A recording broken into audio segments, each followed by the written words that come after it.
Bismillah, Assalamualaikum warahmatullahi wabarakatuh. Alhamdulillah, wassalatu wassalamu ala rasulillah Muhammadin ibn Abdillah wa ala alihi wa ashabihi wa mawala. Asyhadu an la ilaha illallah wahdahu la syarikalah wa asyhadu anna Muhammadan abduhu wa rasuluh, amma ba'd. Pemirsa sekalian, alhamdulillah kita bersyukur pada Allah Subhanahu wa taala yang memberikan kita nikmat iman dan Islam, juga nikmat disampaikannya kita kepada bulan yang agung, yaitu bulan suci Ramadan. Semoga Allah Subhanahu wa taala menjadikan ini sebagai ajang untuk menambah pahala bagi kita dan ajang untuk mendapatkan ampunan dari Allah Subhanahu wa taala. Salawat beserta salam semoga terlimpah curahkan kepada baginda Rasulullah Muhammad sallallahu alaihi wasallam, kepada keluarga beliau, para sahabatnya, juga kepada umatnya hingga akhir zaman.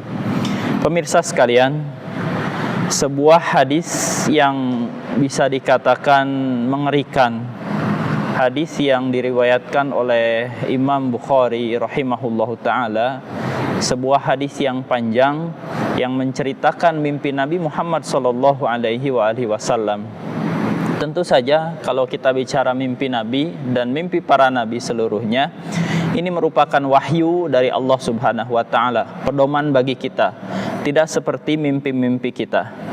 Pemirsa sekalian, Rasulullah sallallahu alaihi wasallam menceritakan kepada kita sebuah mimpi yang beliau alami, yang merupakan prediksi atau ramalan yang sebetulnya sangat relevan bagi orang-orang yang hidup di zaman sekarang, di mana Rasulullah sallallahu alaihi wasallam di satu malam beliau bermimpi didatangi oleh dua orang malaikat atau dua malaikat.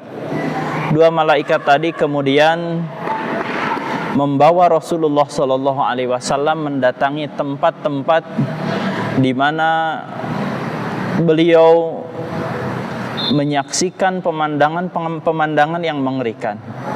Di antara satu tempat yang didatangi oleh Rasulullah sallallahu alaihi wasallam bersama dua malaikat tersebut adalah satu tempat di mana Rasulullah sallallahu alaihi wasallam melihat ada seseorang yang tengah disiksa dengan cara yang mengerikan. Orang yang menyiksanya atau malaikat yang menyiksanya ini memegang semacam kait, dimasukkan di satu pipinya, kemudian ditarik ke belakang sampai robek ke belakang.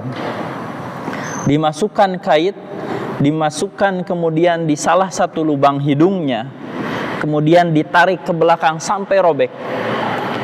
Dimasukkan kait yang sama di salah satu matanya, kemudian ditarik ke belakang sampai robek. Dan itu dilakukan juga di sisi wajah yang satunya lagi.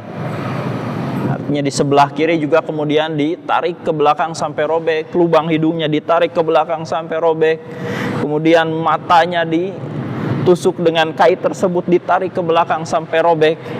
Dan ketika bagian muka yang sebelah kirinya disiksa, bagian kanan ini sudah utuh kembali. Kemudian diulangi lagi siksaan yang mengerikan tadi di bagian yang kanan, kemudian robek ke belakang, kemudian bagian yang kiri menjadi utuh, dan begitu seterusnya berulang-ulang. Melihat pemandangan tersebut, Rasulullah sallallahu alaihi wasallam bertanya-tanya dalam hatinya. Kemudian dua orang malaikat tadi kembali berkata, intolik, kita pergi dari sini. Lalu singkat cerita, Rasulullah sallallahu alaihi wasallam ada di akhir mimpi. Kemudian Rasulullah sallallahu alaihi wasallam langsung bertanya kedua malaikat tadi, apa yang sebetulnya dilihat oleh Rasulullah sallallahu alaihi wasallam? Apa maksud dari penglihatan atau istilahnya siksaan-siksaan yang mengerikan yang dilihat oleh Rasulullah sallallahu alaihi wasallam?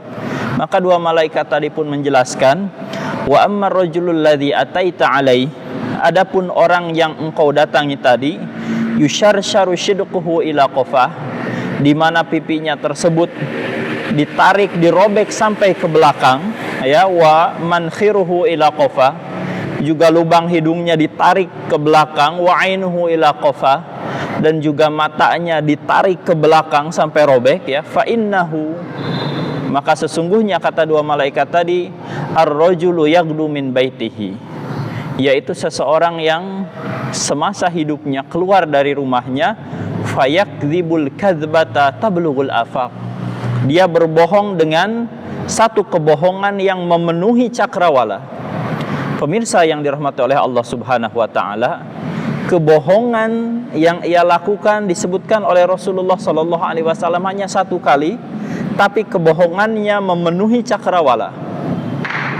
Di zaman dahulu mungkin keterbatasan media informasi ini membuat orang-orang yang hidup di masa tersebut bertanya-tanya bagaimana hal tersebut mungkin terjadi. Akan tetapi di zaman ini, pemirsa sekalian, hal tersebut bukanlah sesuatu yang mustahil. Kita tinggal memencet satu berita, menyebarkannya ke orang lain, itu mudah sekali tersebar memenuhi cakrawala. Yang jadi masalah, jika yang kita sebarkan ini adalah kebohongan, berita dusta, hoax, dan hal-hal yang belum bisa dipastikan kebenarannya, maka sudah bisa dipastikan kita mendapatkan ancaman siksaan di alam kubur sebagaimana yang dilihat oleh Rasulullah sallallahu alaihi wasallam. Dan pemirsa yang dimuliakan oleh Allah Subhanahu wa taala, begitu mudahnya jari jemari kita sekarang menyebarkan informasi-informasi yang belum tentu benar. Bahkan jika informasi yang kita dapatkan tersebut juga sudah bisa dipastikan kebenarannya, tidak kemudian dengan serta-merta kita diperbolehkan untuk menyebarkan informasi tersebut. Karena di hadis yang lain Rasulullah sallallahu alaihi wasallam bersabda, "Kafa bil mar'i kadziban an yuhaddisa bikulli ma sami'." Kata Rasulullah sallallahu alaihi wasallam, cukuplah seseorang tersebut dikatakan pendusta. Kata Rasulullah, pendusta, an yuhaddisa bikulli ma sami'a, ketika ia menceritakan setiap yang ia dengar. Jadi setiap yang ia dengar, mau yang benar, mau yang tidak benar, langsung diceritakan kepada orang lain tanpa memperhatikan kemafsadatan, kemaslahatan, tanpa memperhatikan apakah yang ia disebarkan ini akan menimbulkan hal-hal yang tidak baik di masa mendatang. Tidak ada pertimbangan sama sekali. Maka pada akhirnya ini yang kemudian akan membuat dia diancam dengan azab di kuburnya sebagaimana yang digambarkan oleh Rasulullah sallallahu alaihi wasallam. Pemirsa sekalian, terlebih lagi di bulan suci Ramadan, kita diarahkan oleh Allah Subhanahu wa taala dan Rasulnya untuk betul-betul menjaga lisan kita dari hal-hal yang menimbulkan dosa. Dan ini tentu saja jika kita lakukan bisa mengurangi pahala puasa kita, bahkan mungkin menghilangkannya sama sekali, sehingga kita mendatangi Allah Subhanahu wa taala dengan puasa tapi pahalanya ternyata sudah dihapuskan oleh Allah Subhanahu wa taala. Jangan sampai ada satu kebohongan atau satu hoax yang kita sebarkan ataupun mungkin yang kita share istilah sekarang tanpa kita pastikan kebenarannya tersebut, tanpa kita pastikan kebenarannya terlebih dahulu, ataupun mungkin kebenaran kita sebarkan tanpa memperlihatkan atau tanpa memperhatikan apakah informasi tersebut menimbulkan hal-hal yang tidak baik di masa mendatang atau tidak. Mari kita berhati-hati. Semoga Allah Subhanahu wa taala menjadikan bulan suci Ramadan ini sebagai penyuci jiwa-jiwa kita dari perkataan-perkataan buruk, kebohongan-kebohongan, ataupun informasi-informasi yang tidak benar yang kita sebarkan. Wallahu ta'ala a'lamu bissawab. Sallallahu ala nabiyyina Muhammad wa ala alihi wa ashabihi ajma'in.